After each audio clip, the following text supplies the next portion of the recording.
got this idea right here. She take like any pain pills or anything like that? Does she? Yeah. I don't know. Okay. She always takes her vitamins or whatever, but I have no idea. I was just so serious.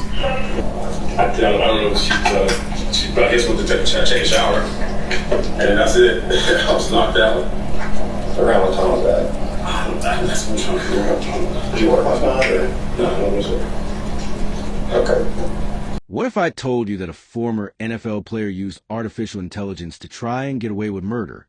That he sat there, typing questions into ChatGPT, asking how to cover up what he'd done while his girlfriend lay dying or already dead in the same house. This isn't science fiction. This is real. And it just became evidence in one of the most disturbing murder cases I've ever covered. If cases like this keep you up at night, like they do me, make sure you subscribe to Crime Files and hit that bell icon, because we're diving into updates on cases that'll blow your mind. Trust me, you need to hear what just came out in court. We've been following the Darron Lee case since February, when 29-year-old Gabriella Perpétuo was found dead in their Tennessee rental home. Former NFL linebacker, first-round draft pick. This guy had everything, and he threw it all away in the most brutal way possible. He called 911 claiming Gabriella fell in the shower. But when police arrived, they found blood everywhere. A crime scene so violent it haunted seasoned investigators. Gabriella had been beaten so badly both her eyes were swollen shut. She had a broken neck, stab wounds, a bite mark, 12 different injuries that together meant one thing: blunt force trauma that killed her. But here's what we didn't know until the preliminary hearing on March 9th and 10th. Here's the part that changes everything. Darron Lee didn't just wake up and find Gabriella unresponsive like he claimed. He knew exactly what was happening, because more than 12 hours before he called 911, late on February 4th, he was already on his phone consulting ChatGPT about what to do. Let me read you exactly what he typed into that AI chatbot. Don't know what to do right now. Fiancée did her crazy thing again, and now she's messed up. I wake up, and she has 2 swollen eyes. I didn't do anything. Self-inflicted. She stabbed herself, slit her eye? I don't know, but she isn't waking up or responding. What do I do? Read that again. Her crazy thing again. Self-inflicted. She stabbed herself. He's already building his defense, already trying to paint Gabriella as someone who hurt herself. And he's asking an AI program how to handle it. But it gets worse. He didn't stop there. He sent another message asking ChatGPT what to tell a friend about handling someone who's non-responsive when the friend doesn't want to call the police. ChatGPT actually responded with advice, saying here's exactly what to tell your friend. This is the safest way to handle it without framing it as police trouble. Think about that for a second. An AI program, designed to be helpful, being manipulated by someone trying to figure out how to avoid calling the police while a woman is dying in his house. And there's more. Lee also asked ChatGPT about the physical signs of injury from a slip and fall in a bathroom or shower. He was literally researching what injuries look like from a fall, so he could make his story believable. District Attorney Cody Womp stood in that courtroom and said something that perfectly captures how calculated this was. She said you have Darron Lee using ChatGPT as a legal advisor, as a defense attorney, asking ChatGPT to basically give him advice on how to cover up a crime scene. This wasn't panic. This wasn't someone who accidentally hurt their partner and freaked out. This was someone methodically planning a cover story, while Gabriella was either dying or already dead. Now let's talk about what the medical examiner found, because the autopsy results are absolutely devastating. Dr. Stephen Cogswell from the Hamilton County Medical Examiner's office documented 12 different injuries on Gabriella's body. 12. A massive bruise covering the right side of her face. A large hematoma on her right scalp. A subdural hematoma over her entire right cerebral hemisphere. That's bleeding in her brain. The left side of her face was scraped raw. She had a cut at her left eyebrow. Her left cheekbone was fractured. Her front teeth were broken. Her neck was broken at the C1 and C2 vertebrae. That's at the very top of the spine near the skull.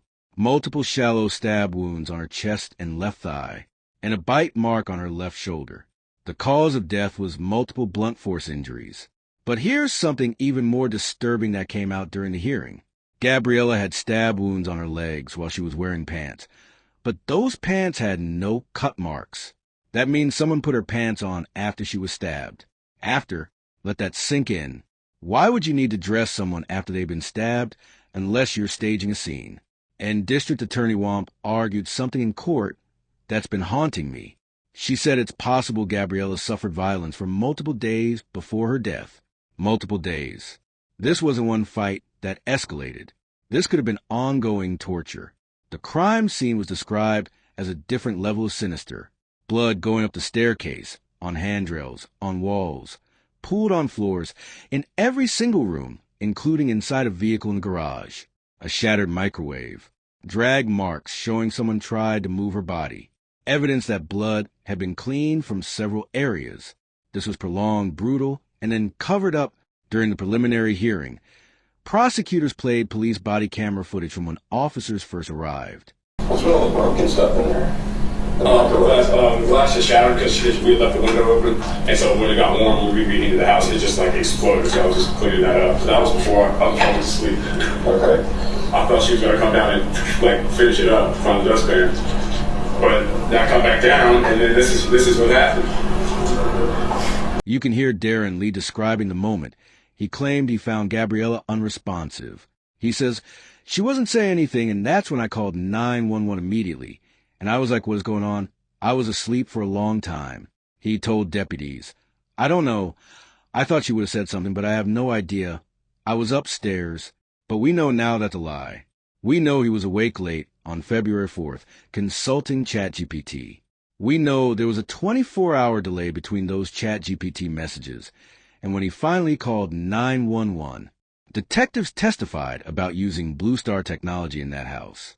Blue Star is a forensic tool that makes blood visible even after someone's tried to clean it up, and it lit up that house like a Christmas tree.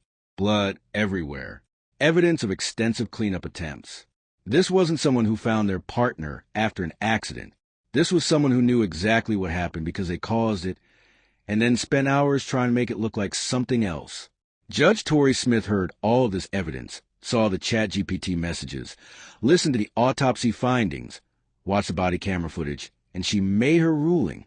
She found probable cause to send both charges, first-degree murder and tampering with evidence, to the grand jury, and she left Lee's bond conditions unchanged, meaning he stays in jail without bond. From the bench, she said something powerful.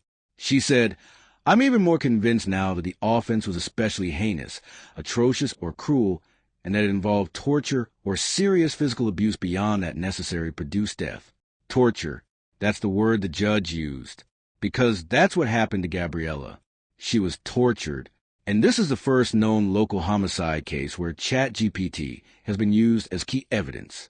We're entering a new era of criminal investigations where digital footprints include conversations with AI, where someone's Google searches or ChatGPT queries can show premeditation, can show consciousness of guilt, can show exactly what they were thinking and planning. Lee's defense attorney, Deputy Public Defender Mike Little, stood up in that courtroom and said something happened, but we don't know what happened. He's arguing the evidence is circumstantial. But is it? You've got ChatGPT messages showing Lee knew Gabriella was badly hurt 12 hours before calling 911. You've got him researching slip and fall injuries. You've got him asking how to avoid calling police. You've got a crime scene covered in blood with evidence of cleanup. You've got an autopsy showing 12 injuries consistent with sustained beating and torture. You've got stab wounds under clothing that was put on afterward. What part of that is unclear? Members of Gabriella's family sat in the front row during that preliminary hearing. One wore a shirt with pictures of her, honoring her memory, making sure everyone in that courtroom remembered this wasn't just a case. This was a person, a daughter, a family member, someone who was loved. When the proceedings ended and Judge Smith made her ruling, many of Gabriella's family members left the courtroom in tears. Because even though justice is moving forward, even though Lee is being held accountable, she's still gone. They'll never get her back. The family's $50 million wrongful death lawsuit against Lee continues. Prosecutors are still considering whether to seek the death penalty. And honestly, after hearing about those ChatGPT messages, after learning about the torture Gabriella endured, after understanding that Lee had over 12 hours to get her help and chose instead to research cover stories, Can you blame them for considering it? Let's talk about what those ChatGPT messages really reveal about Darron Lee's mindset. He typed, "Fiancée did her crazy thing again." Again. That word tells us this wasn't the first time. We already knew from his criminal history that he'd been arrested multiple times for violence against women. We knew he choked one woman for 60 seconds while threatening to kill her and their child. We knew he beat another woman 8 to 9 times in the face with closed fists. We knew he was on probation in 3 different states. But that word, again, it shows us he viewed Gabriella as a problem. In his mind, she was the one doing crazy things. Not him. Never him. And then he writes, "I didn't do anything self-inflicted. She stabbed herself." He's already deflecting blame, already making himself the victim of her alleged instability. Except Gabriella didn't stab herself. The medical examiner documented exactly what happened to her.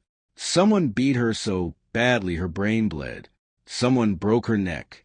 Someone stabbed her multiple times. Someone bit her hard enough to leave a mark. And that someone was the man typing into ChatGPT, asking how to make it look like something it wasn't. I keep thinking about those 12 hours. From late February 4th, when he sent those messages, until 1:30 p.m. on February 5th, when he finally called 911. What was happening during that time? Was Gabriella already dead? Was she dying slowly while he planned his story? Did she suffer, unable to call for help, unable to escape, while the person who was supposed to love her figured out how to avoid responsibility? We may never know the full timeline, but we know he had 12 hours to save her, and he chose to save himself instead. Here's what keeps me up at night about this case. How does someone become this cold? How do you look at another human being, someone you called your fiancé, someone who loved you enough to protect you during that gun incident in Florida, someone whose family described as warm and compassionate with gentle spirit, how you hurt them this badly, and then calmly type questions into an AI chatbot about how to get away with it? What happened to someone's empathy, their humanity, their basic decency, that allows them to do something like this?